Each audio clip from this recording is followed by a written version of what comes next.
तो अब देखो,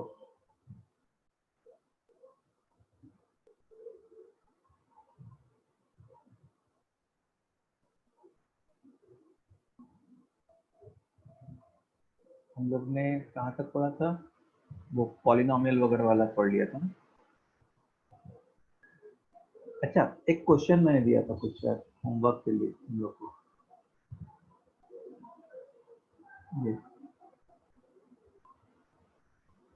ये 2 क्वेश्चंस, 3 क्वेश्चंस होमवर्क के लिए दिए थे।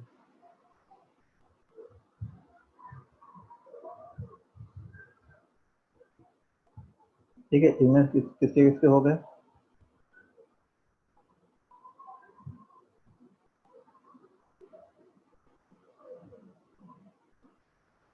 सेकंड क्वेश्चन डाउट है?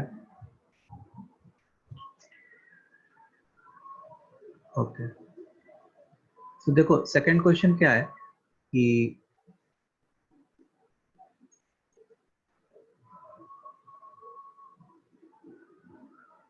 जैसे सबसे पहले तो मैं एक बार तीनों क्वेश्चन ही डिस्कस कर लेता हूँ। तो the first question was x cube plus 2x square plus 3x minus 1। x cube plus 2x square plus 3 sir x। वो आपने पहले एकदम वो 50 कुछ सम्स दिए थे ना, उसमें उसके डाउट्स हम लोग डिस्कस कभी करेंगे सर। वो डाउट लेक्चर में होगा कि ऐसे वो ही? डाउट वो जो है बताता हूँ मैं कब करता हूँ, आज तो पढ़ाता हूँ। ठीक है, फिर मैं अलग से एक दिन लेक्चर रखूंगा, उसमें मैं अपने डाउट्स डिस्कस कर लेंगे अलग से एक दिन क्लास में। ठीक है, तो हम लोग को वो वाला क्यूबिक फाइंड करना है जिसके roots alpha beta, beta gamma and alpha gamma.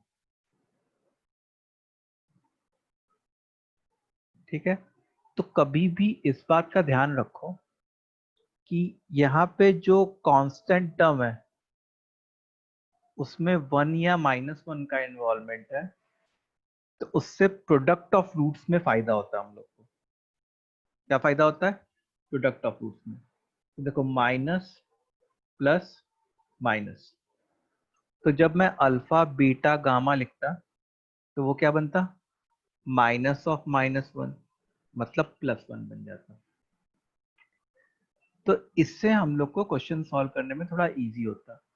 अब देखो अल्फा बीटा को हम लोग क्या लिख सकते थे, इस अल्फा बीटा को 1/गामा। अच्छा, इस बीटा गामा को क्या लिख सकते थे, 1/अल्फा। और इस अल्फा गामा को हम लोग क्या लिख सकते थे, 1/बीटा। It means now I have to find that cubic जिसके रूट्स 1/अल्फा, 1/बीटा एंड 1/गामा हो। ठीक है, तो अब उसके लिए क्या करते हैं हम लोग, ट्रांसफॉर्मेशन ऑफ रूट्स लगाते हैं। क्योंकि अल्फा इसका रूट था, इट मीन्स कि अल्फा इसको सेटिस्फाई कर रहा था। Alpha cube plus 2 alpha square plus 3 alpha minus 1। अब हम लोग को क्या चाहिए, नया रूट 1/अल्फा चाहिए। तो हम लोग ने 1/अल्फा को x मान लिया, तो इससे अल्फा की वैल्यू क्या आ गई, 1/x। अब अल्फा की जगह हम लोग ने 1/x पुट कर दिया, तो क्या जाएगा, 1/x का whole cube plus 2 times 1/x का whole square plus 3 times 1/x minus 1 is equal to 0। So ये क्या आ जाएगा, 1/x cube plus 2/x square plus 3/x minus 1 is equal to 0. Now if you take LCM of x cube, 1 plus 2x plus 3x square minus x cube is equal to 0. इसको cross multiply कर दो। सो क्या आ जाएगा 1 + 2x + 3x square - x cube is equal to 0। अच्छा, हम लोग क्या चाहते हैं हमेशा कि जो हाईएस्ट डिग्री वाला टर्म हो उसका कोफिशिएंट पॉजिटिव हो, तो सबको उधर लेके चले गए। x cube - 3x square - 2x - 1 is equal to 0। This is our required cubic. और इसी के root alpha beta, beta gamma and alpha gamma. 1 minute ऊपर स्क्रॉल कर। समझ में आया ये वाला पहला क्वेश्चन सबको?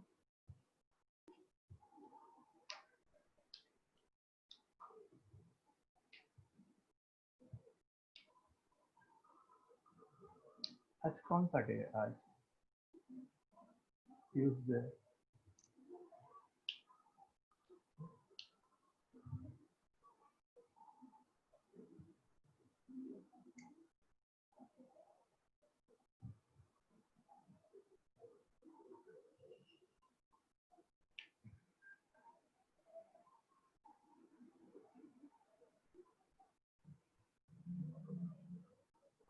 ओके, हो गया। हाँ सर। तो shall we move to second question? First question सबको समझ में आ गया ना? अब सेकंड क्वेश्चन पे चलते हैं। देखो सेकंड क्वेश्चन क्या है, ये एक क्यूबिक है।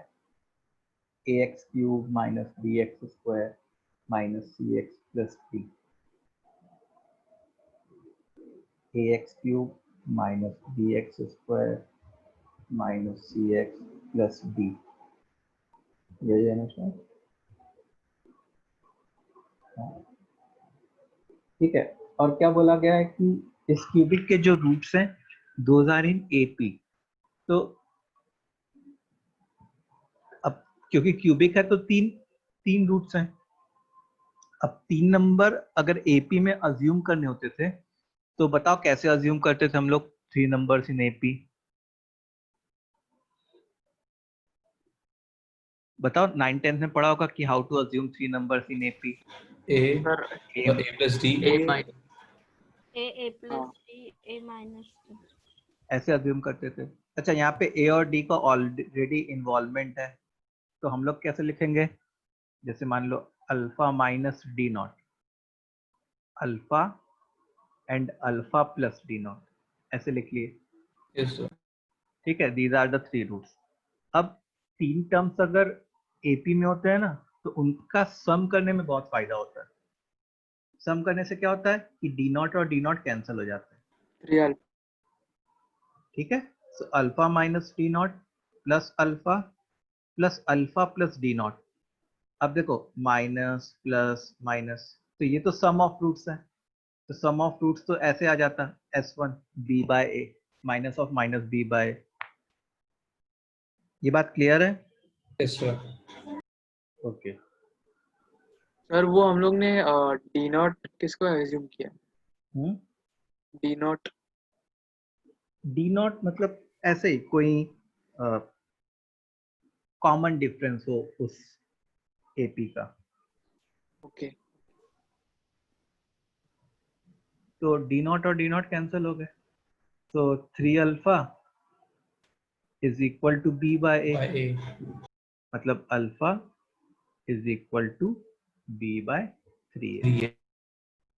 ठीक है। अच्छा, अगर तुम ऑब्जर्व करो तो अल्फा इस क्यूबिक का रूट भी है, मिडिल वाला। इसका मतलब इस क्यूबिक को सेटिस्फाई भी करना चाहिए। तो since alpha is also root of above cubic, so it should also satisfy। so अपने क्या लिखते हैं, a alpha cube minus b alpha square minus c alpha plus d is equal to 0। उसके बाद अल्फा की जगह क्या कर दिए होते, इस वैल्यू को पुट कर दिए होते अपने। तो a टाइम्स b/3a का whole cube minus b times b/3a का whole square minus c times b/3a plus D is equal to 0। तो ये क्या बन जाएगा, B cube upon 27 A square Yes, बन sir. जाएगा। एक ए और एक ए कैंसिल होगा ना, minus B cube upon 9 A square minus B C upon 3a plus D. अब हम लोगों ने क्या किया, एलसीएम ले लिया। LCM is 27a square. इधर तो बी क्यूब बना, इधर माइनस 3b क्यूब बना, इधर 9 तो माइनस 9abc और इधर 27a square D is equal to 0। ठीक है, अब इसको इधर हम लोग ने क्रॉस मल्टीप्लाई कर दिया तो 0 हो जाएगा। B cube minus 3b cube is minus 2b cube, फिर minus 9abc plus 27a square D is equal to 0। बस यही हमारा आंसर है। हम लोग को क्वेश्चन में क्या पूछा गया था, relation between A B C D, तो यही है relation between A B C D.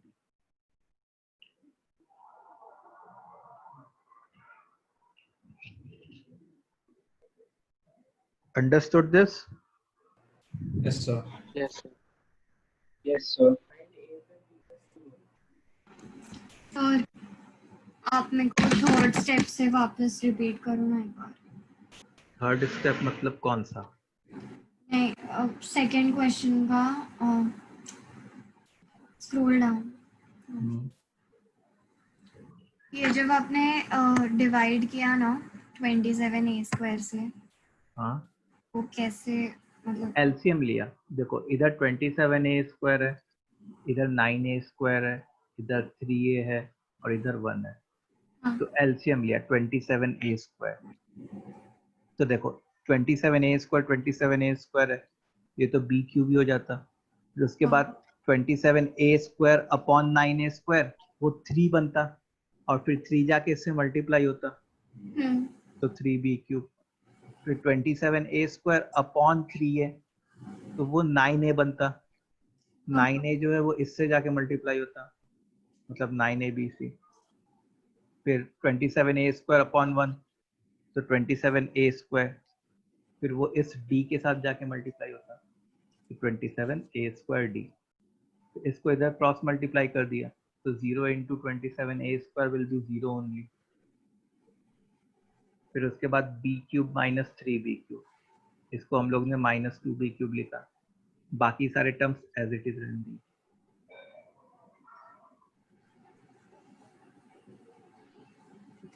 नहीं आया अभी?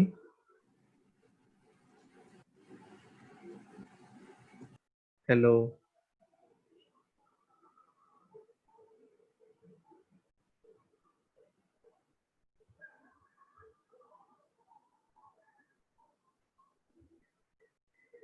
चलो क्वेश्चन नंबर थर्ड करते हैं। थर्ड क्या था? थर्ड था if the roots of the equation x cube plus px square plus qx minus 19। तो क्यूबिक है x cube plus px square plus qx minus 19 is equal to 0। ये cubic है और एक क्यूबिक है x cube minus ax square plus bx minus c, ये दूसरा cubic है। ठीक है, तो अब क्वेश्चन पढ़ो। If roots of this equation are each one more than the roots of this equation, मतलब इसके रूट्स अगर मान लो alpha alpha beta beta gamma हो गए तो गामा है, उसके alpha alpha plus plus 1 one beta beta plus 1 gamma plus 1 होंगे। इस बात से अग्री करोगे? Yes, sir. तो जैसे मान लो इसके रूट्स हम लोगों ने लिख लिए अल्फा बीटा गामा, इसके क्या होंगे alpha plus 1 beta plus 1 gamma plus 1। और हम लोग से पूछा क्या गया है, हम लोग से पूछा गया है a plus B plus C find करिए, ठीक है। और ये एक नंबर आ रहा होगा, अ प्योर नंबर, मतलब ऐसा नहीं कि P Q A P Q ये सब के टर्म्स में आ रहा होगा कुछ। तो अब तुम कुछ ऐसा सोचो कि जैसे इसको मैं आइडेंटिटी थ्योरम से, याद है identity theorem,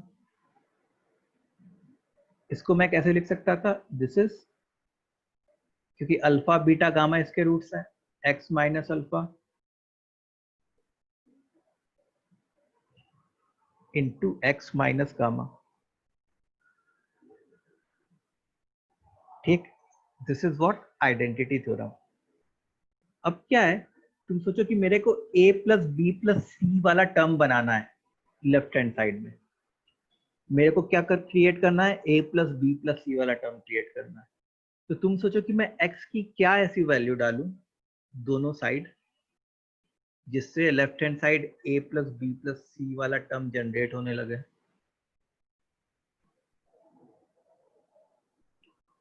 -1. Yes, very good, मैंने x की वैल्यू यहाँ पे -1 डाली। अच्छा, ऐसा नहीं कि बस लेफ्ट हैंड साइड डालूंगा, सेम x की वैल्यू मैं राइट हैंड साइड भी डालूंगा।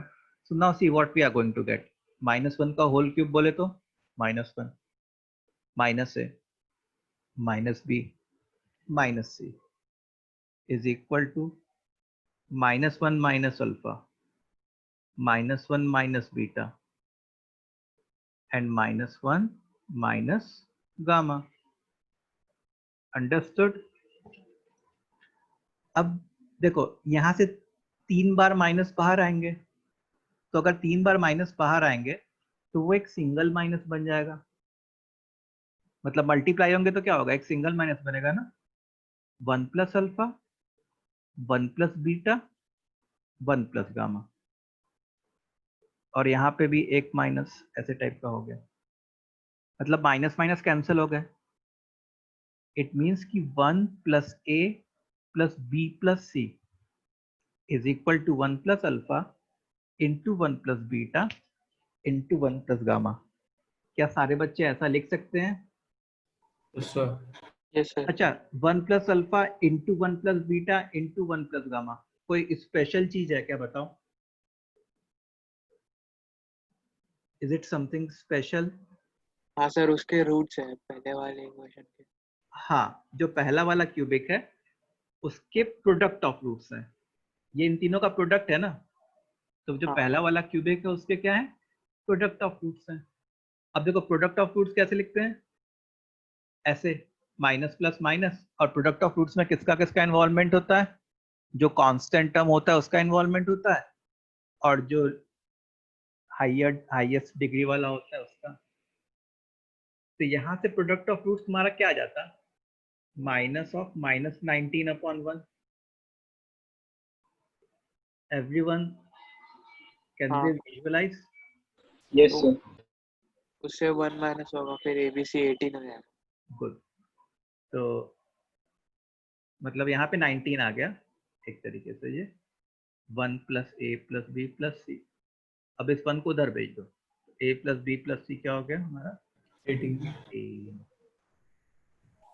तो 19 कैसा, एक बार वापस रिपीट करो ना।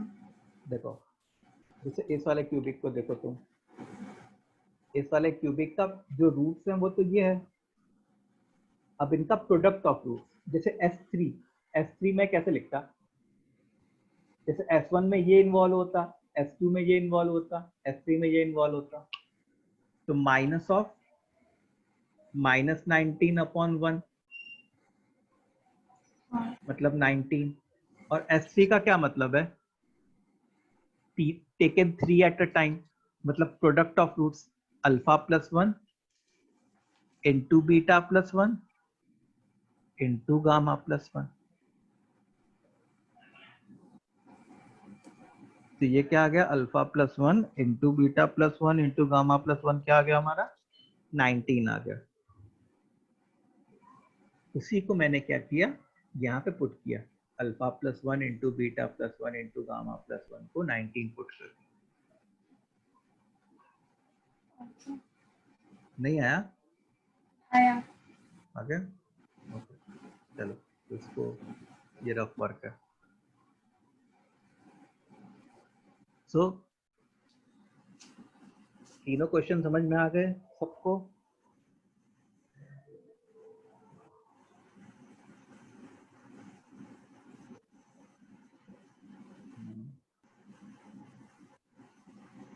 चलो उसी पेज में लिखूं क्या मैं? चलो मैं इसी पेज में कंटिन्यू करता हूँ। ये वाला जो पेज है वो पिछले क्लास वाला ही पेज है वैसे तो, ठीक है? तो मैं इसी में कंटिन्यू करता हूँ आज। तो मैं जो तुम लोग को नोट्स सेंड करूँगा वो तुम ये समझ लेना कि लास्ट क्लास और इस क्लास का मिला के होगा, ठीक है? तो आज कितनी तारीख है? 21 है, 21 जुलाई का discussion. Okay,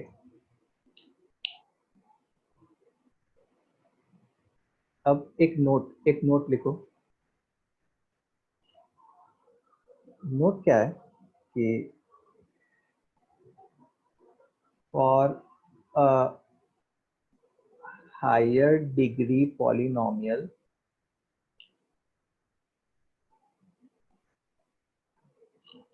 with real coefficients और higher degree polynomial with real coefficients real होने चाहिए, minded. If some non-real roots exist,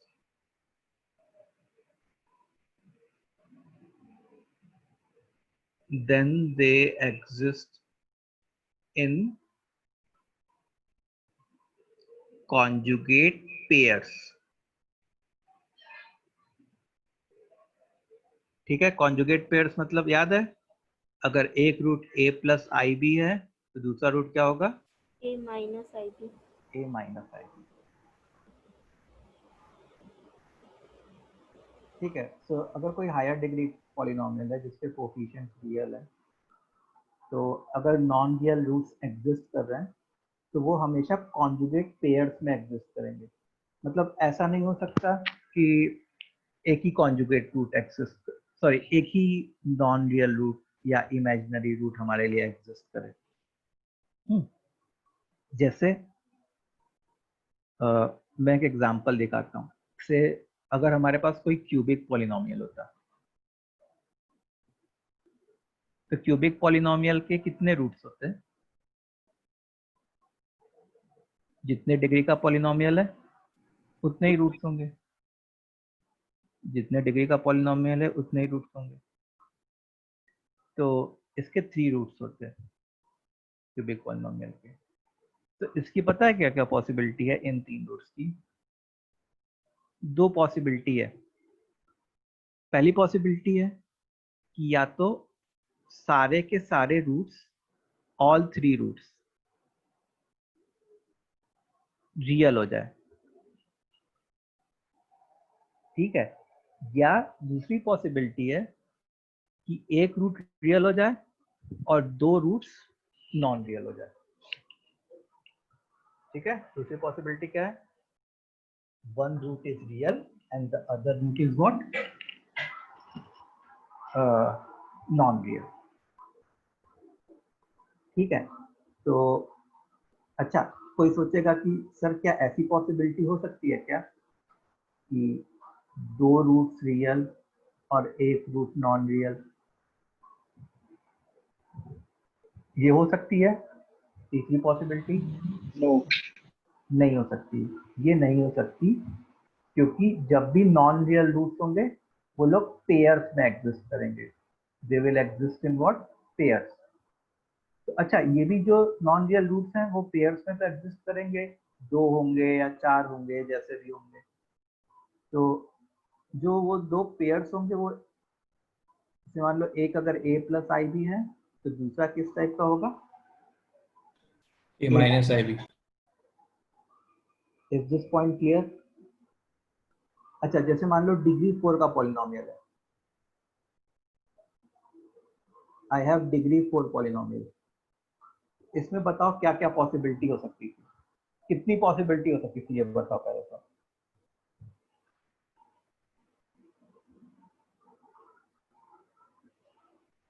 3. 3, okay. Degree 4 polynomial है, वो क्या क्या होती, पहली पॉसिबिलिटी क्या होती बताओ। All four All roots are real real. roots. हाँ 4 रियल, ऑल 4 आर रियल। अच्छा दूसरी पॉसिबिलिटी हमारी क्या होती है बताओ।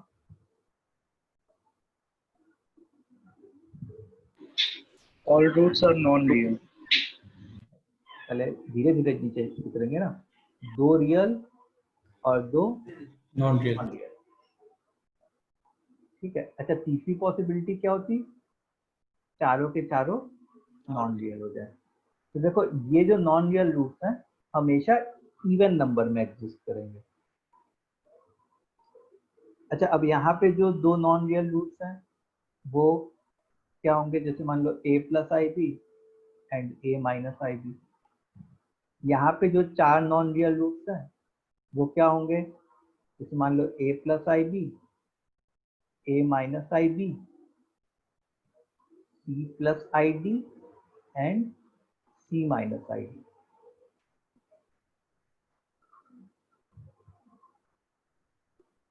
इतनी बात समझ में आई।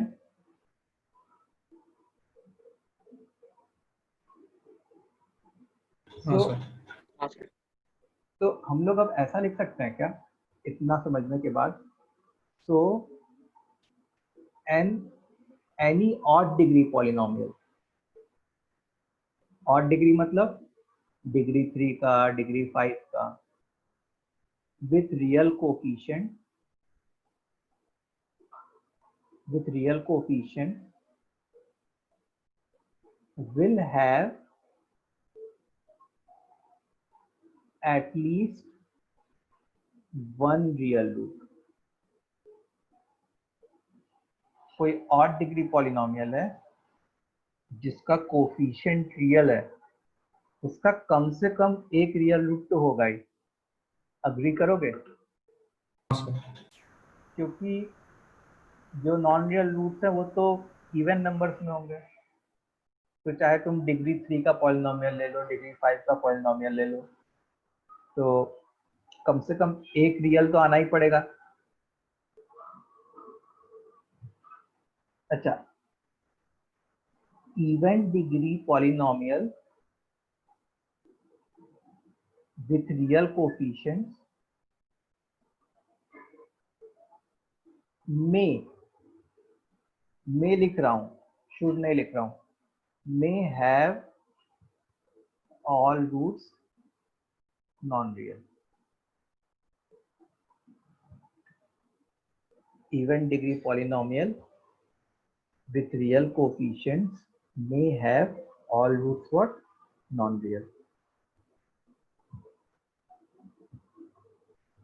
ये पॉइंट समझ में आया। Is this point clear to all of you? Yes sir. Yes, sir. Okay तो अब इससे फायदा क्या होता है, मतलब जैसे ये जो टॉपिक पढ़ रहे हैं कि अगर जैसे मान लो कोई क्यूबिक या कुछ दिया है और उसका एक नॉन रियल रूट किसी ने बता दिया, तो दूसरा नॉन रियल रूट अपने को तुरंत पता चल जाएगा। तो दूसरा नॉन रियल रूट है वो अपने को तुरंत पता चल जाएगा। जैसे फॉर एग्जांपल एक क्वेश्चन करो, क्वेश्चन ये लिख लिया सबने। Yes sir. क्वेश्चन है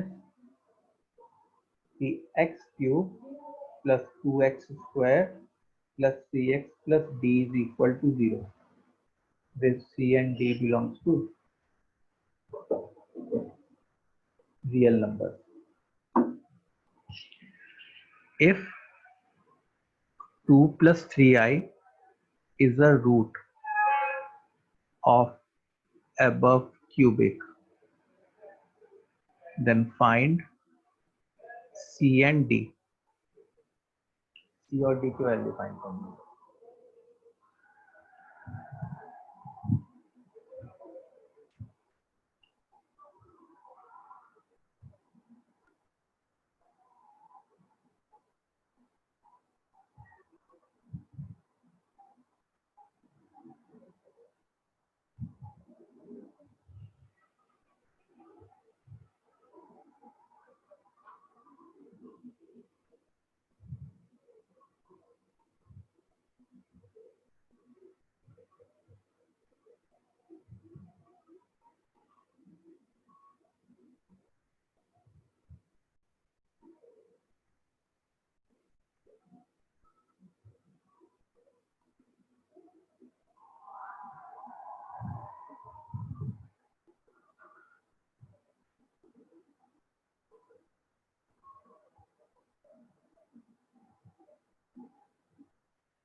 सर सर C2 - 3i और D-6।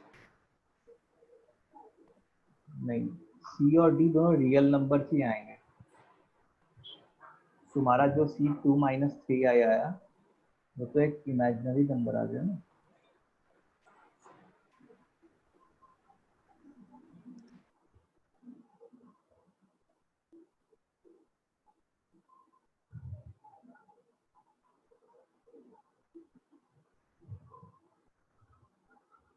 सर क्यूबिक में 2 नॉन रियल और 1 रियल होता है ना? क्यूबिक में हाँ। तो सर देखो, एक रूट नॉन रियल है ना, 2 + 3i, तो दूसरा एक- पैर में होगा।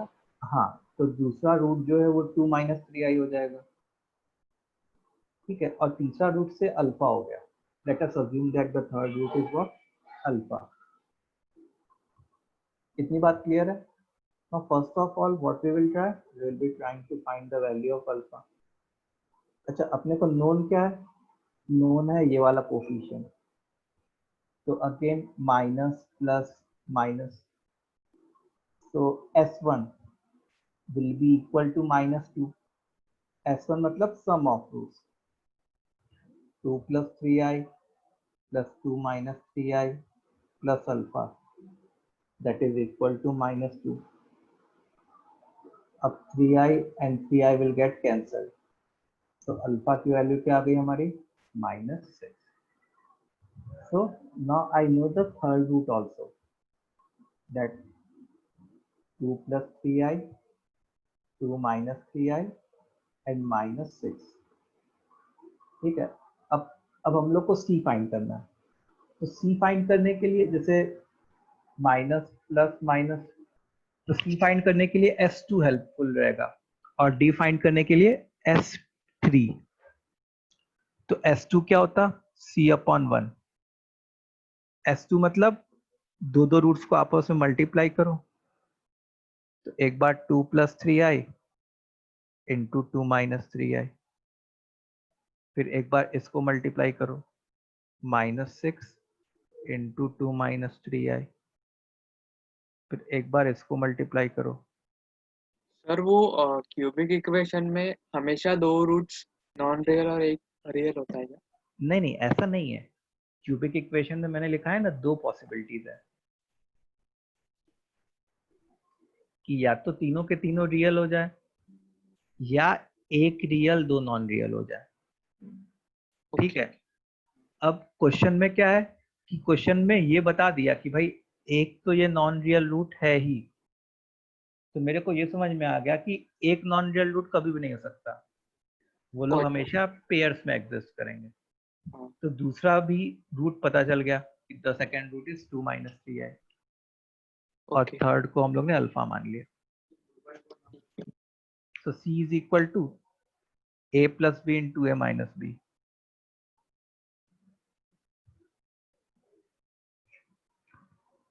फिर -12 प्लस 18i -12 -18i, तो 18i और 18i कैंसिल हो जाता, 4 -9i² और -12 और -12 मिलके -24 हो जाता। अच्छा, आई स्क्वायर itself is -1, so 4 + 9 -24। इस आई स्क्वायर की जगह -1 अगर लिख दिया तो 13 - 24 कितना होता है? -11। So the value of C is what? -11। ठीक है, अब C के बाद बारी है D की। तो D फाइंड करने में कौन हेल्पफुल रहेगा? S3। तो देखो माइनस प्लस माइनस, तो S3 क्या हो गया? -D/1, मतलब -D। अच्छा, S3 मतलब क्योंकि 3 रूट्स है, मतलब तीनों का product 2 + 3i into 2 - 3i into -6। तीसरा रूट -6 आया था हमारा, ये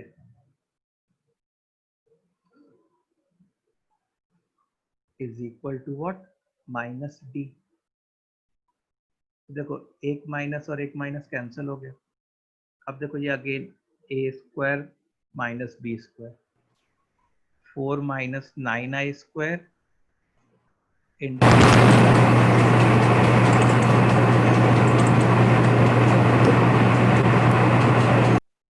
ट्रैक्टर चल रहा है क्या?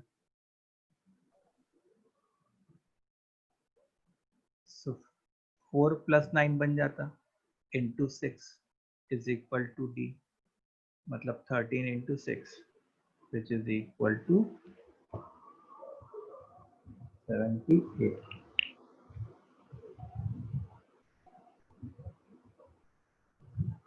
सर आई स्क्वायर -1 कैसे होगा? हाँ, आई स्क्वायर -1 कैसे होगा?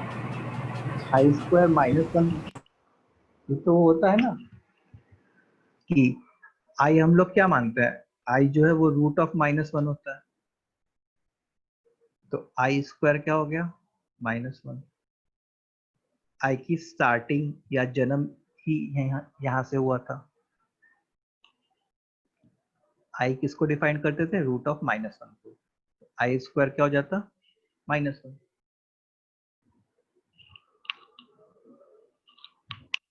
चलो, सबको समझ में आया ये? Is this point clear? Yes, sir. Yes sir. एक बार सब लोग कमेंट करो ये क्लियर है कि नहीं, पूरा क्यूबिक वाला जो भी हमारे टॉपिक थे।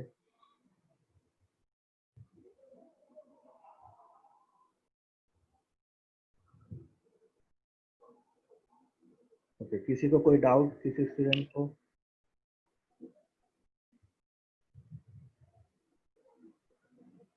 तुम लोग में से कोई न्यू भी ज्वाइन किया है क्या? Anyone जो नया कोई ज्वाइन किया हो?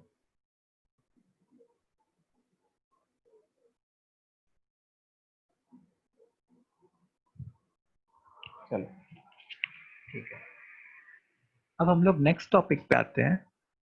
The next topic for us is common roots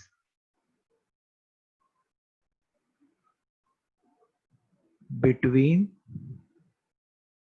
two quadratic। common roots between two quadratic। ठीक है, तो अब देखो ये टॉपिक क्या है? Common roots between two quadratic. Two quadratic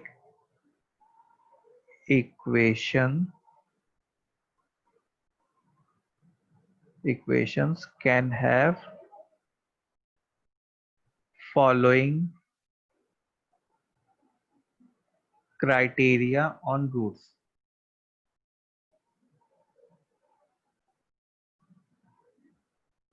तो क्राइटेरिया क्या क्या है? पहला क्राइटेरिया है नो रूट कॉमन। दूसरा क्राइटेरिया है ओनली वन रूट कॉमन। और तीसरा क्राइटेरिया है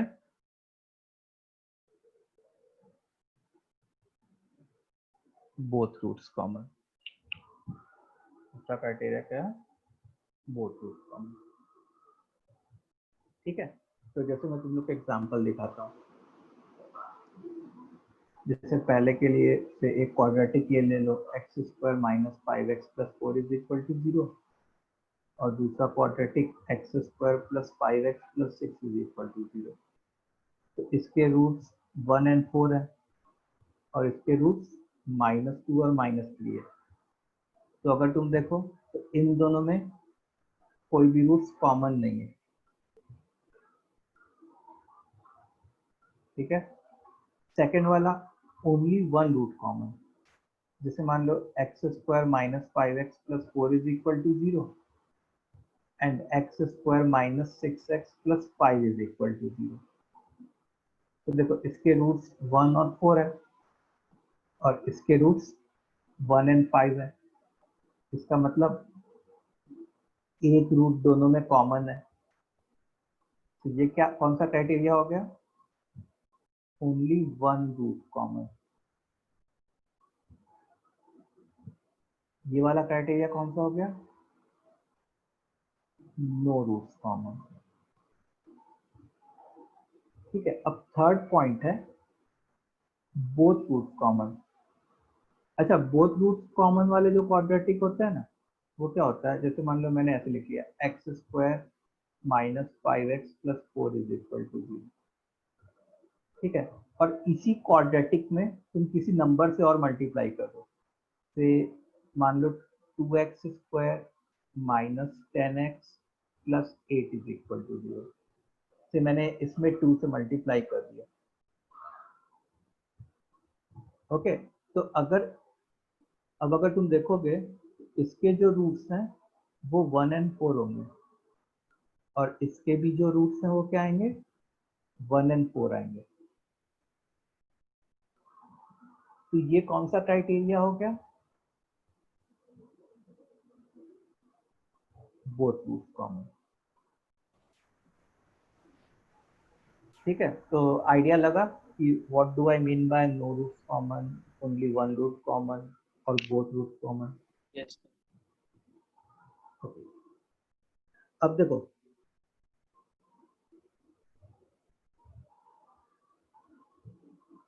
अब हम लोग को क्या करना है कि हम लोग को इस टॉपिक में क्या पढ़ना है कि जैसे मान लो दो क्वाड्रेटिक है,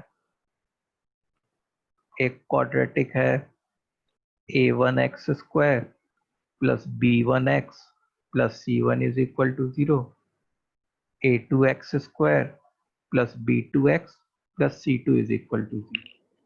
so what we have to study, हम लोग को क्या पढ़ना है, to find condition between a1 b1 c1 a2 b2 c2 regarding common roots. ठीक है, तो इस टॉपिक का नाम ही जो होता है वो कॉमन रूट्स नहीं होता। इस टॉपिक का नाम क्या होता है, condition for common roots.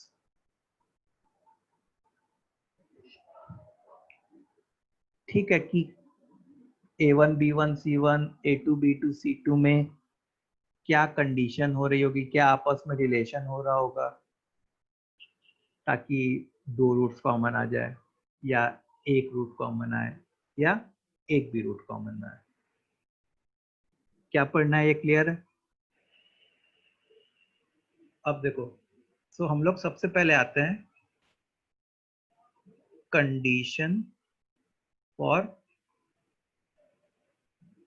Both roots common. Condition for what, both roots common. दोनों रूट्स कॉमन होने के लिए क्या कंडीशन होनी चाहिए। तो अब अगर तुम ऑब्जर्व करो तो यहाँ पे जैसे a1 क्या है, 1 है, a2 क्या है, 2 है। तो जब मैं a1 अपॉन a2 निकालता तो 1/2 बनता। जब मैं b1 अपॉन b2 निकालता तो -5/2 -10 होता, और जब मैं C1/C2 निकालता तो 4/8 होता। तो क्या सारे जगह से हाफ हाफ हाफ आ रहा है, Yes, sir. मतलब इक्वल हो गए। Hmm.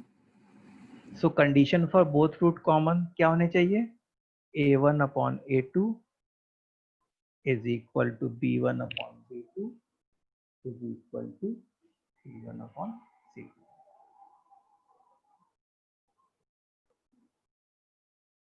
ये क्लियर है? Is this point clear? Condition for both root common. Yes sir. Okay, अब जो है सेकंड है condition for only one root common.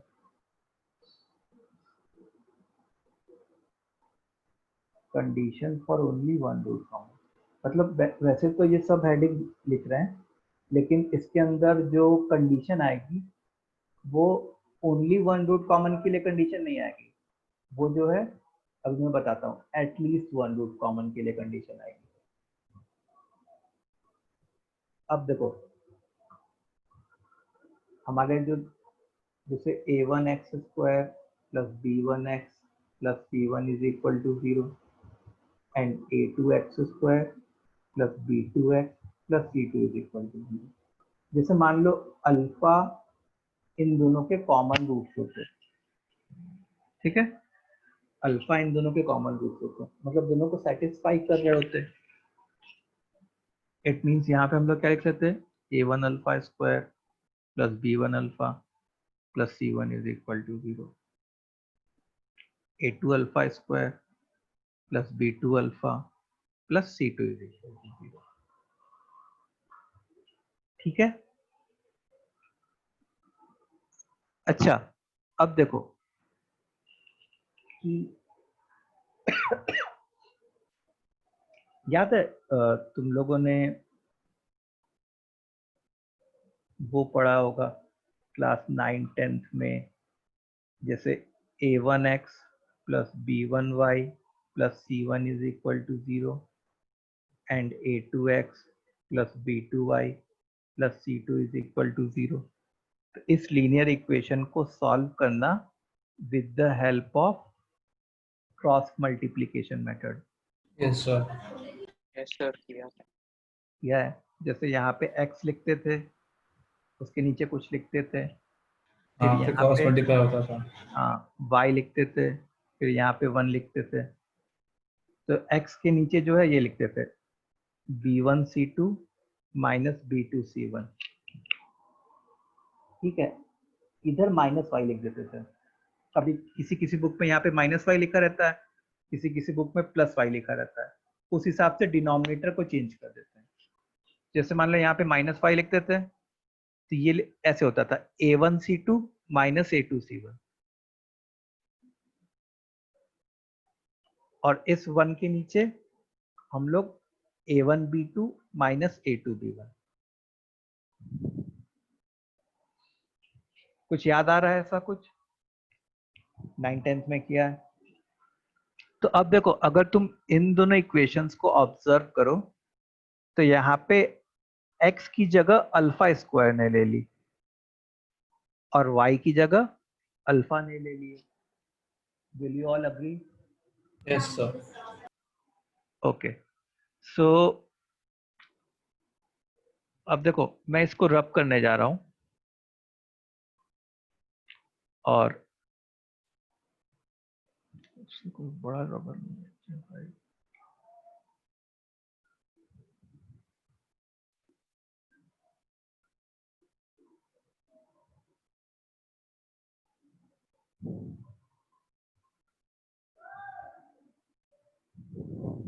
चलो सो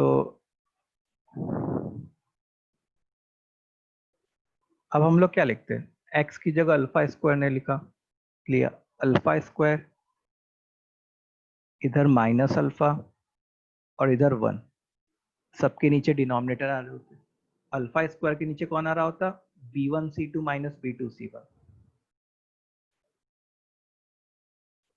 अल्फा के नीचे कौन आ रहा होता, A1C2 माइनस A2C1, और 1 के नीचे कौन आ रहा होता, A1B2 माइनस A2B1। अच्छा, हमारा टारगेट जो है वो क्या है, A1 B1 C1 A2 B2 C2 में एक रिलेशन स्टैब्लिश करना। मतलब हम लोग को अल्फा को एलिमिनेट करने की जरूरत है। तो पहले मैंने इन दोनों को इक्वेट किया, तो इन दोनों को इक्वेट करने पे अल्फा जो है वो क्या आ जाएगा, इक्वेट करके अल्फा को सब्जेक्ट बनाया, मतलब इसको क्रॉस मल्टीप्लाई किया, minus times A1C2 minus A2C1 whole upon A1B2 minus A2B1। Okay, उसके बाद मैंने क्या किया, इन दोनों को इक्वेट कर दिया, तो एक अल्फा और एक अल्फा कैंसिल हो गया, और इसको फिर क्रॉस मल्टीप्लाई कर दिया, तो यहां से अल्फा आ गया minus times B1C2 minus B2C1 whole upon A1C2 minus A2C1। अब देखो दोनों side, left hand side alpha है, मतलब राइट हैंड साइड भी आपस में क्या होने चाहिए, इक्वल होने चाहिए। Therefore minus times A1C2 minus A2C1 whole upon A1B2 minus A2B1 is equal to minus times B1C2 minus B2C1 whole upon A1C2 minus A2C1। तो माइनस और माइनस कैंसिल हो गए, अब इसको ऐसे क्रॉस मल्टीप्लाई कर दो। सो अब देखो ये और ये तो सेम चीज लिखी है, इसका मतलब क्रॉस मल्टीप्लीकेशन पे क्या बन जाएगा, A1C2 माइनस A2C1 का whole square is equal to A1B2 minus A2B1 into B1C2 minus B2C1। अच्छा, यही वो कंडीशन है जिसके बारे में हम लोग बात कर रहे थे।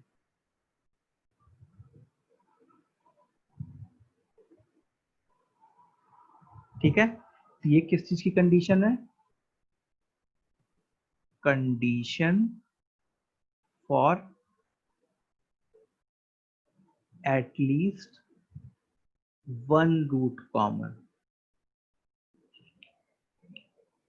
इन बोथ क्वाड्रेटिक।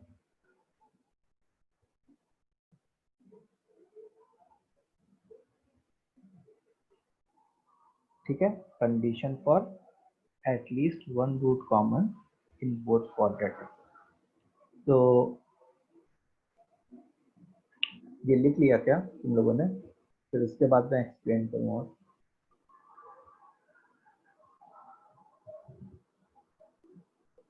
एक बार फिर से देखो शुरू से।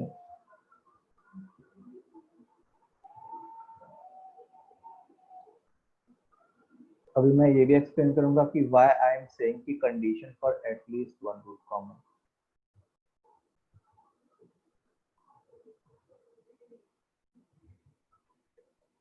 अरे 1 रूट कॉमन 2 रूट कॉमन के टाइप के फाइंड आउट करने के लिए क्या बोलते हैं?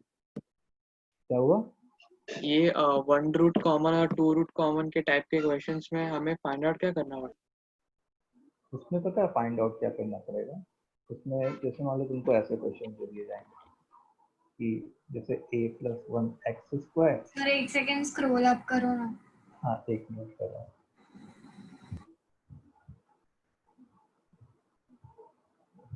जैसे find a if both equation has at least one root common।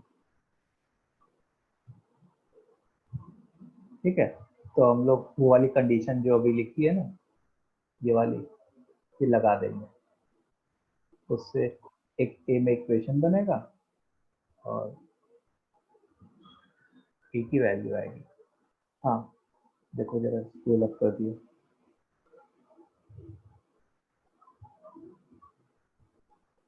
क्या हुआ वेदांत, क्या बोल रहे हो लास्ट वीक?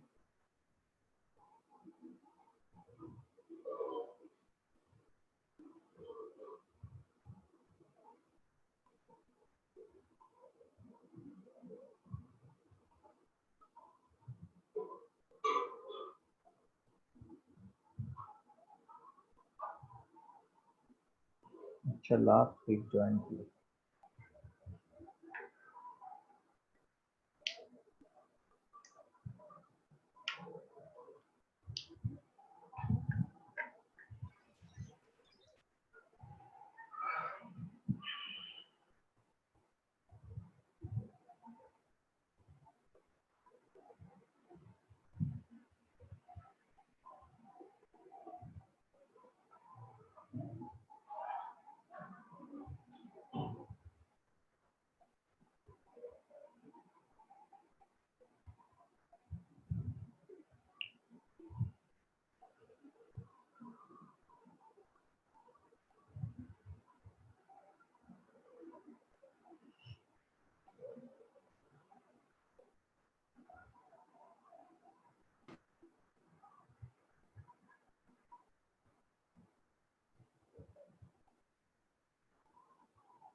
चलो ये लिख लिया।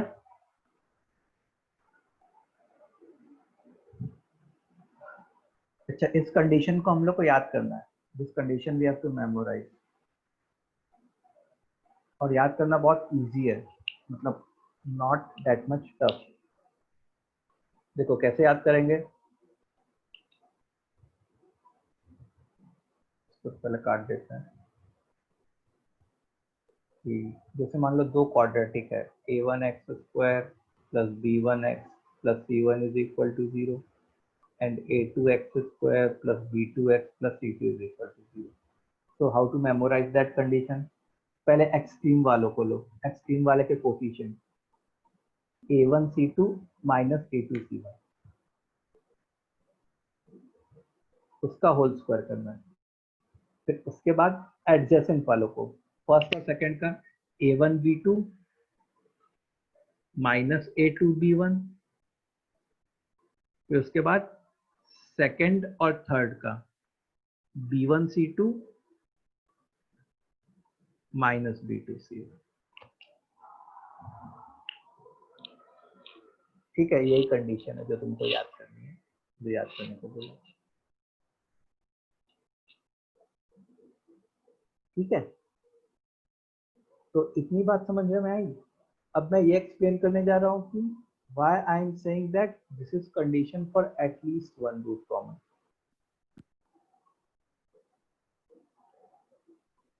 अब देखो ये वाली कंडीशन जो है ट्रू होगी for both roots common also, और ये ट्रू होगी for only one root common, दोनों के लिए ट्रू होगी। तो अब बोथ रूट्स कॉमन के लिए ट्रू क्यों होगी वो मैं तुमको दिखाता हूं। देखो बोथ रूट्स कॉमन के लिए हमारी कंडीशन थी क्या वैसे तो, a1 upon a2 is equal to b1 upon a1 upon a2 is equal to b1 upon b2 is equal to c1 upon c2। ठीक है, अब जैसे मान लो तुम इसको और इसको इक्वल कर दो और क्रॉस मल्टीप्लाई करो, तो क्या यहाँ से तुम ऐसा लिख सकते हो a1c2 is equal to a2c1, और जब तुम इसको इधर लेके आ जाओगे तो can you write a1c2 minus a2c1 is equal to 0। अच्छा फर्स्ट और सेकंड को अगर करो तो can you write a1b2 minus a2b1 is equal to 0, और सेकंड और थर्ड को करो तुम लिख सकते हो b1c2 minus b2c1 is equal to 0। तो एक्चुअल में क्या हो रहा है कि ये 0 और ये 0, मतलब 0 इज इक्वल टू 0 इंटू 0, मतलब सेटिस्फाई कर जा रहा है।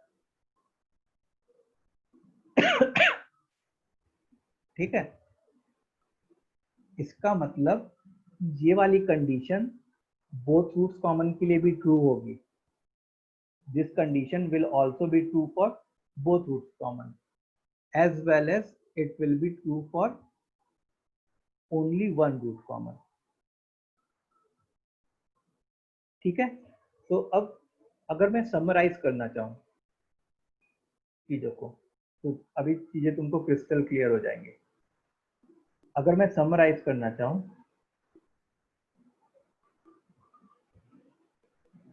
तो जैसे मान लो वही है a1x square plus b1x plus c1 is equal to 0, a2x square plus b2x plus c2 is equal to 0।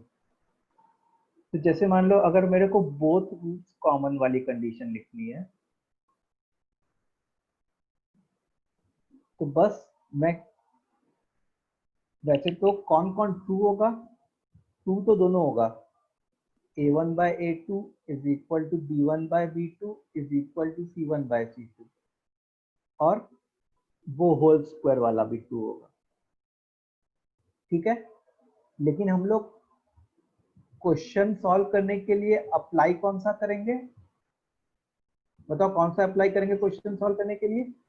A1 by A2। पहला हाँ, बस ये वाला अप्लाई करेंगे। a1 by a2 is equal to b1 by b2 is equal to c1 by c2।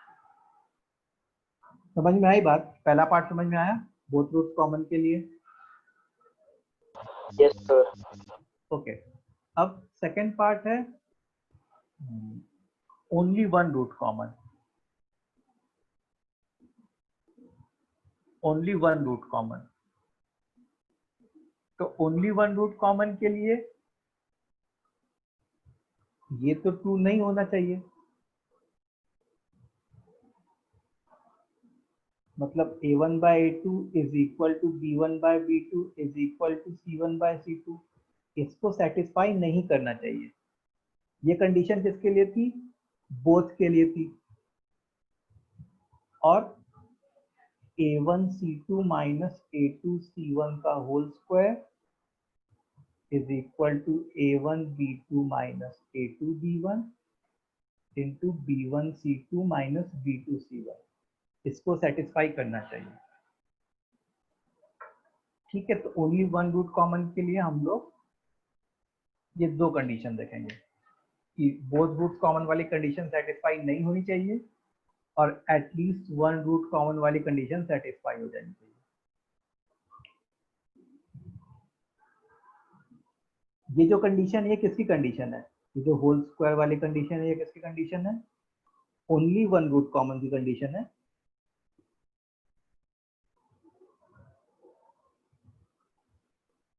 बोलो, जो whole square वाली condition है क्या वो ओनली वन रूट कॉमन की कंडीशन है? Yes sir. नहीं, होल स्क्वायर वाली जो कंडीशन है वो एटलीस्ट वन रूट कॉमन की कंडीशन है। जब ये दोनों मिलेंगी, मतलब ये सेट पहला सेटिस्फाई ना हो और दूसरा सेटिस्फाई हो, तब जाके ओनली वन रूट कॉमन बनेगा। देखो यहाँ पे अगर तुम देखो तो मैंने क्या लिखा है, condition for at least one root common, मतलब कम से कम एक रूट कॉमन।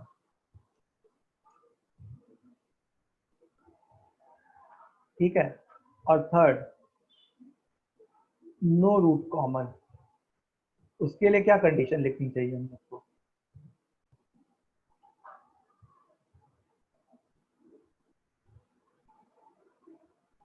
उसके लिए बस यही लिख देनी चाहिए कि a1 c2 is not equal to a1 b2 minus a2 b1 into b1 c2 minus b2 c1। क्योंकि अगर ये सेटिस्फाई नहीं हुआ, जैसे अगर ये नॉट इक्वल टू है, इसका क्या मतलब है कि at least one root common satisfy नहीं हुआ, at least one root common is not satisfied.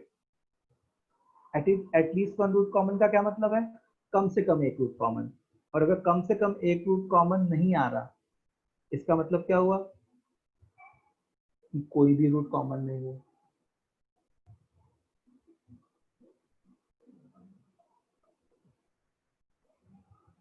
ठीक है, इसका मतलब क्या हुआ कि कोई भी रूट कॉमन नहीं है। So are these 3 points clear? Yes. Both roots common, only one root common and no root common. Yes, sir. Okay,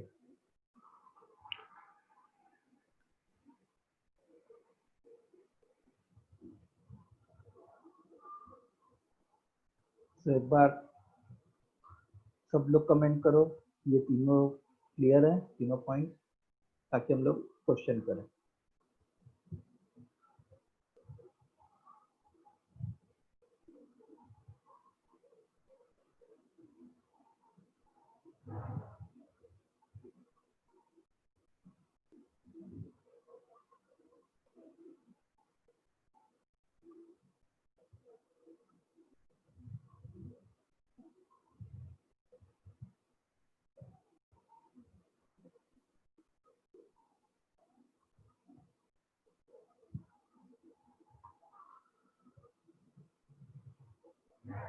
अब देखो,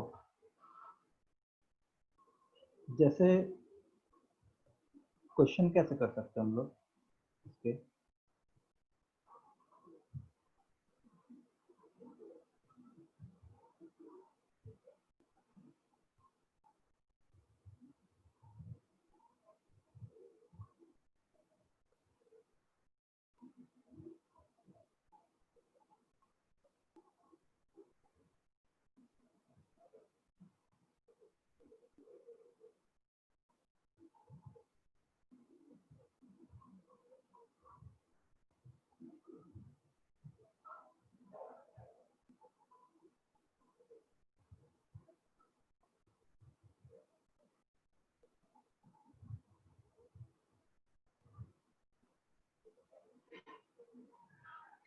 जैसे मान लो ये क्वेश्चन है, find the value of a for which above equation has common root और roots. ठीक है, अब देखो इस क्वेश्चन में इसने हमारे माइंड में एक कंफ्यूजन क्रिएट कर दिया कि रूट भी लिख दिया, रूट भी लिख दिया। रूट लिखने का क्या मतलब है एटलीस्ट वन रूट वाला वो कंडीशन। कि मतलब एक रूट कॉमन हो जाए, या रूट्स होने का क्या मतलब है कि दोनों रूट्स कॉमन हो जाए। तो अब हम लोग को क्या करना पड़ेगा कि पहले स्टार्ट कहाँ से करना पड़ेगा। अपने स्टार्ट करते हैं कि एक बार देखा तो जाए कि क्या only one root common, sorry both roots common हो सकते हैं कि नहीं इस क्वाड्रेटिक के। तो पहले केस वन लिखा कि मान लिया कि दोनों रूट्स कॉमन है, उसके लिए क्या ऐसा कोई ए एग्जिस्ट करेगा। Let us C both roots common के लिए। देखो बोथ रूट्स कॉमन के लिए क्या लिखूंगा मैं, a1/a2 1/1 a+2/2a is equal to 3/4a। ठीक है, अब देखो होना क्या चाहिए कि जैसे यहाँ पे दो इक्वल टू साइन लगे, तो एक बार मैं इसको इक्वेट करूंगा और एक बार मैं इसको इक्वेट करूंगा। तो एक बार इन दोनों को इक्वेट करने से ए की वैल्यू आएगी और एक बार इन दोनों को इक्वेट करने से ए की वैल्यू आएगी। तो जो ए की वैल्यू दोनों में सेम आ रही हो उसको मैं लूंगा। जैसे इन दोनों को इक्वेट किया तो 2a is equal to a+2 आ गया, मतलब a की वैल्यू 2 आ गई। और इन दोनों को इक्वेट किया तो 4a इज इक्वल टू 3 आ गया, मतलब a की वैल्यू 3/4 आ गई। तो दोनों जगह से डिफरेंट a की वैल्यू आई। ठीक है, तो देखो a इज इक्वल टू 2 ने क्या इंश्योर किया, a इज इक्वल टू 2 ने ये इंश्योर किया कि ये और ये इक्वल हो जाए, बस इसने तीसरे वाले की चिंता ही नहीं की। और a इज इक्वल टू 3/4 ने क्या इंश्योर किया, ये और ये इक्वल हो जाए, इसने बीच वाले की चिंता नहीं की। ठीक है, तो जब a की वैल्यू, जैसे मान लो यहाँ से a की वैल्यू 2, 3 आ जाती और यहाँ से a की वैल्यू दूसरे वाले से 2 और 4 आ जाती, तो जो कॉमन a की वैल्यू है वो हम लोग लेते हैं। ठीक है, अब दोनों में से कॉमन एक ही वैल्यू तो कोई आई ही नहीं, तो I will say that above two equations can never have two roots common. मतलब दोनों रूट्स कॉमन तो कभी भी हो ही नहीं सकते for any value of a. अब मेरी उम्मीद किस पे जगी? Condition only one root common. तो ओनली वन रूट कॉमन के लिए ये वाली सेटिस्फाई नहीं करनी चाहिए थी, और दिख भी रहा है कि नहीं सेटिस्फाई कर रही, मतलब ठीक है। और दूसरा वाला जो होल स्क्वायर वाला है वो सेटिस्फाई करना चाहिए था। तो एक बार पहले वो क्वाड्रेटिक लिख लेते हैं, x square plus A plus 2x और दूसरा है x square plus 2ax plus 4। अब वो होल स्क्वायर वाली कंडीशन लगाई, तो दिस माइनस दिस का होल स्क्वायर, तो 4a माइनस 3 का whole square is equal to adjacent वाला लिखा 2a माइनस a माइनस 2, फिर ये एडजेसेंट वाला लिखा 4a square plus 8a minus 6 है। तो यहाँ पे क्या आ गया, 4a माइनस 3 का whole square is equal to a minus 2 into 4a square plus 2a। ठीक है, तो यहाँ से मतलब a में एक इक्वेशन बन जाएगा, a में क्या बन जाएगा, एक इक्वेशन बन जाएगा। तो उससे जो a की वैल्यू आएगी वो हम लोग को रिक्वायर्ड आंसर दे देगी।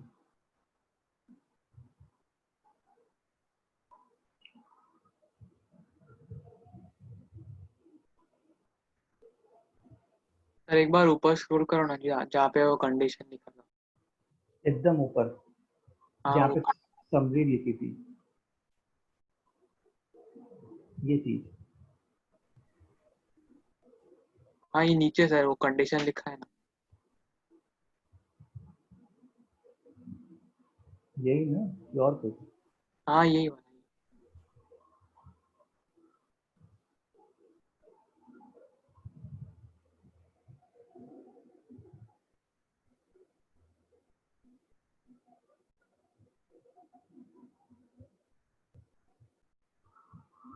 तो ये क्वेश्चन समझ में आया?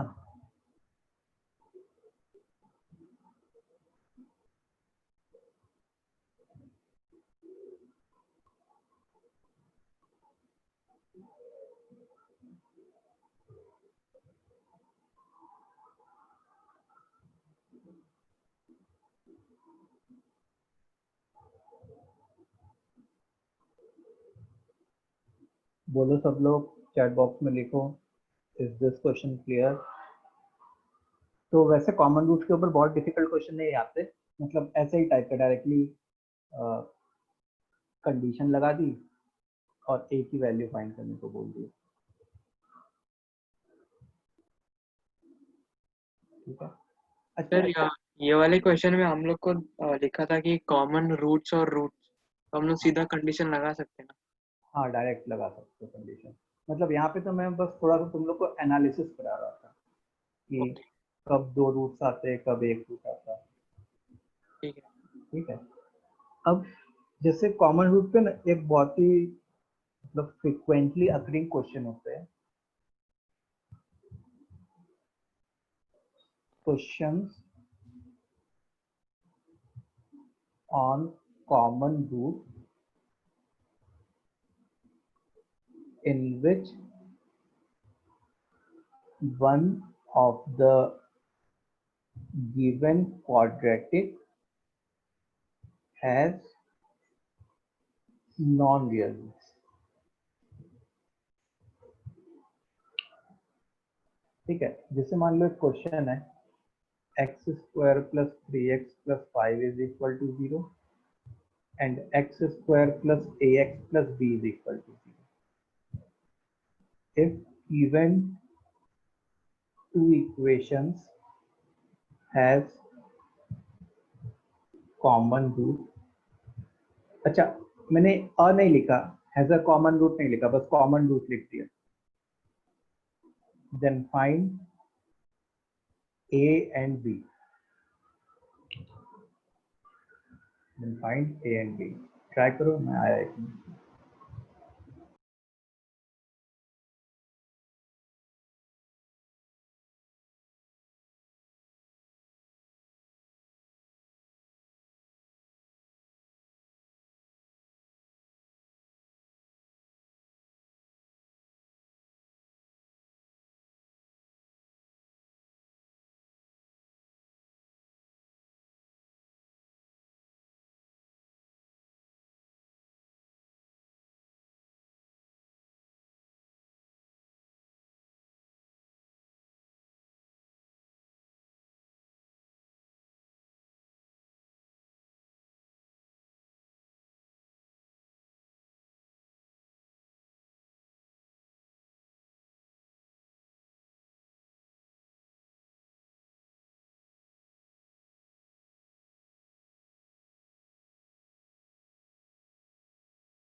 अच्छा, यहाँ पे एक चीज और दी गई है, a and b are real numbers.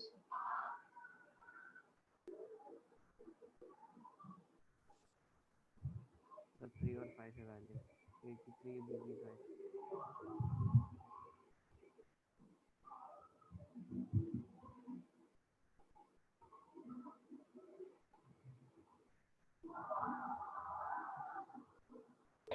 A equal to 3 and B equal to 5. Answer तो यही होगा। इसका एक्सप्लेनेशन चाहिए, एक्सप्लेनेशन दो, अनम्यूट करो खुद को कि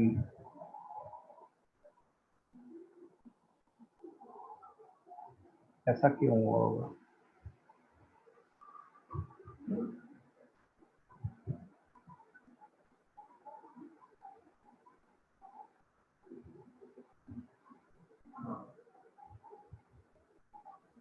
सर कॉमन रूट्स है इसके लिए, कॉमन रूट्स है ना दोनों का। तो मतलब a इज इक्वल टू 3 और b इज इक्वल टू 5 पता है कब आता है? जब दोनों रूट्स कॉमन होते हैं। हाँ, वो a1/a2 is equal to b1/b2 तब। हाँ, लेकिन यहाँ पे मैंने कहीं ऐसा लिखा तो नहीं इसके दोनों रूट्स कॉमन है, कहीं ऐसा लिखा नहीं लिखा। अब देखो, मैं तुमको एक्सप्लेन करता हूँ कि ऐसा क्यों है। मतलब बहुत ही इंटरेस्टिंग चीज है।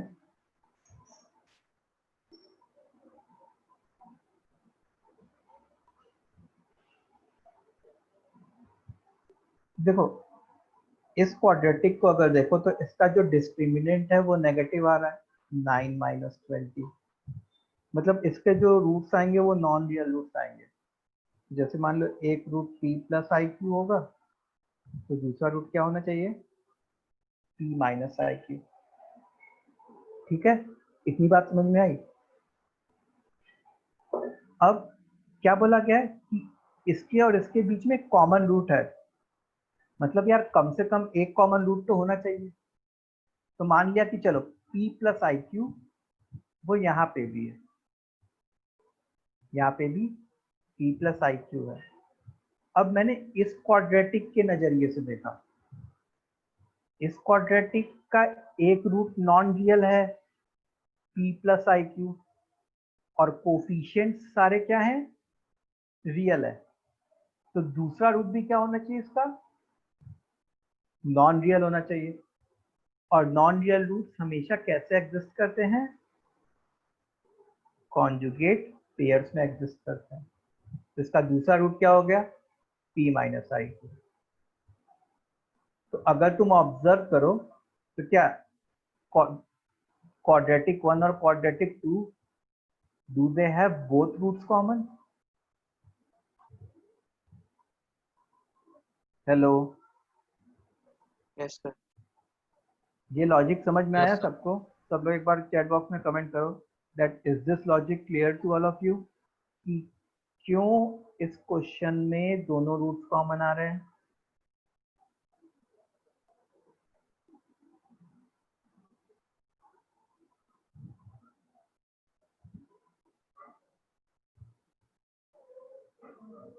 इसलिए मैंने तुरंत आपके क्या बोला कि a and b are real numbers. अगर कोफिशिएंट रियल नंबर्स होते हैं किसी भी क्वाड्रेटिक के और एक रूट अगर नॉन रियल है तो दूसरा रूट भी नॉन रियल ही होगा और साथ में उसका कॉन्जुगेट पेयर होगा। इसका मतलब therefore both roots will be common. अब क्योंकि दोनों रूट्स हमारे कॉमन है इसलिए a1 upon a2 b1 upon b2 is equal to c1 upon c2। जिससे a की वैल्यू क्या आ गई? 3, इन दोनों को इक्वेट करके, और b की वैल्यू क्या आ गई? 5, फर्स्ट और थर्ड को इक्वेट करके।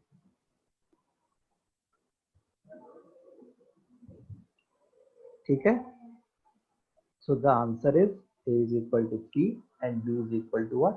5.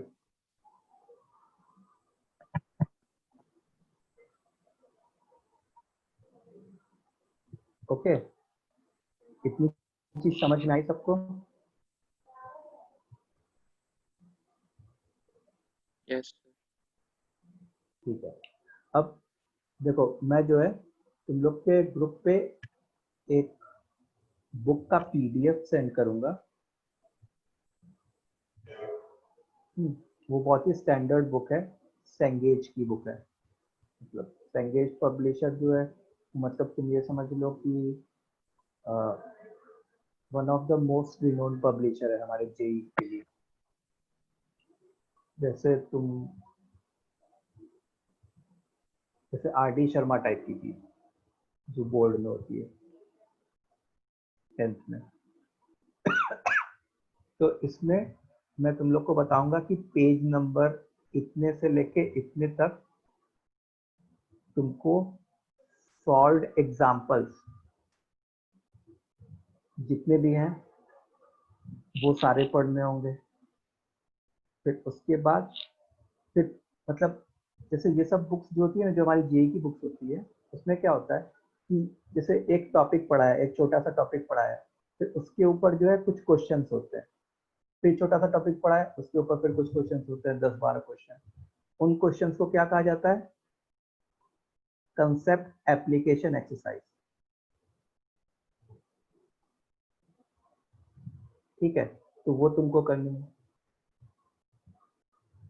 ओके, सो थोड़ा सा बाकी है अपना क्वाड्रेटिक इक्वेशन। ऑलमोस्ट 2 लेक्चर्स समझ लो, 2 लेक्चर बाकी है क्वाड्रेटिक इक्वेशन का। तो उसके अलावा बाकी सब हो चुका है। एक ही टॉपिक बाकी है, लोकेशन ऑफ रूट्स वाला टॉपिक।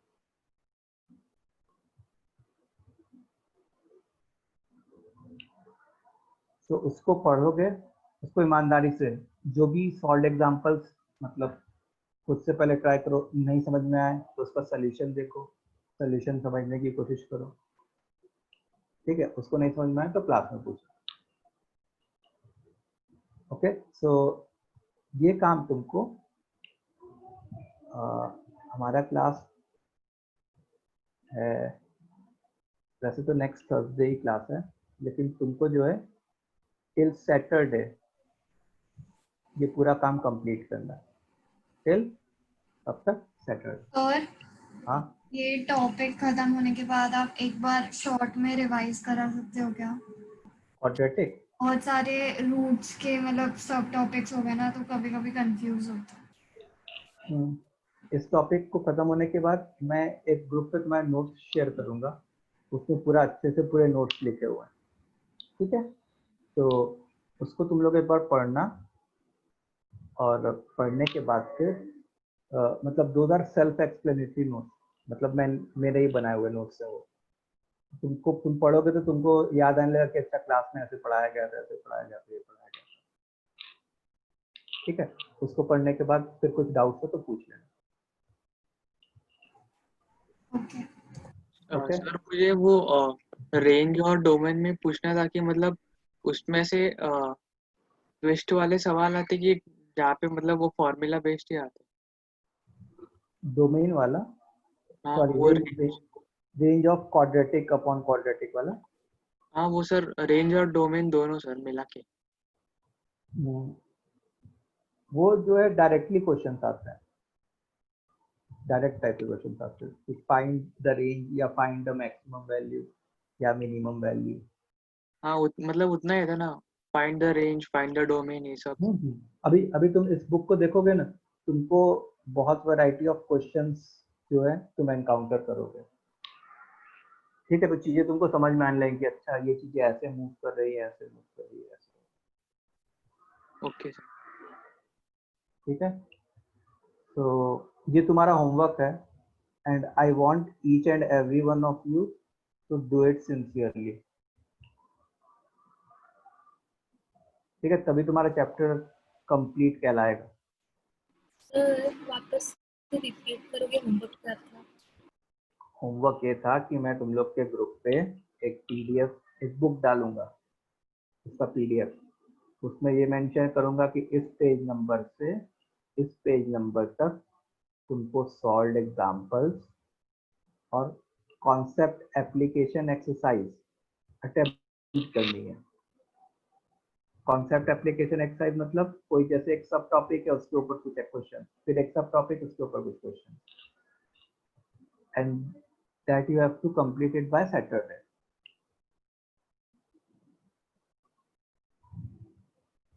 ठीक है?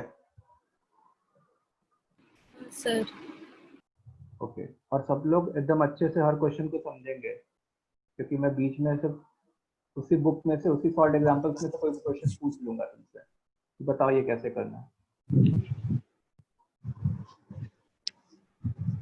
Okay sir. सो आज के लिए हम लोग इतना ही करते हैं। You don't have to submit, तुमको सबमिट नहीं करना है, तुमको जो है उसके सॉल्व एग्जांपल्स और वो सब देखना है, क्योंकि सबमिट क्या करोगे उसमें तुम, क्योंकि सॉल्व एग्जांपल्स में ऑलरेडी सॉल्व होगा, उसी को छाप के थोड़े दोगे। ठीक है, एक बार उससे गो थ्रू करोगे, फिर उसके बाद मैं तुम लोग को और मटेरियल दूंगा सॉल्व करने के लिए।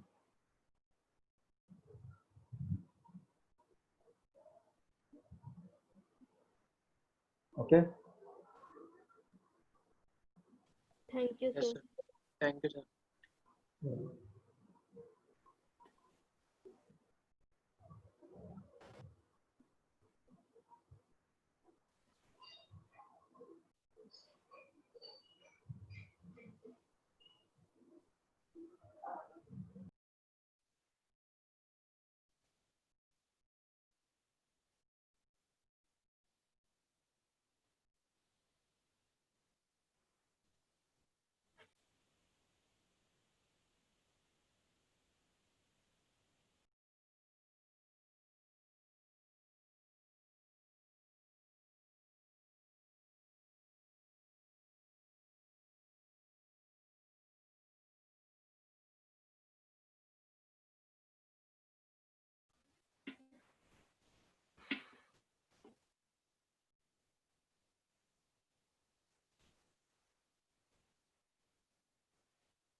So students, आपका अभी मैथ्स लेक्चर ओवर हुआ है, 15 मिनट ब्रेक है, and then after 15 minutes we will start your next lecture.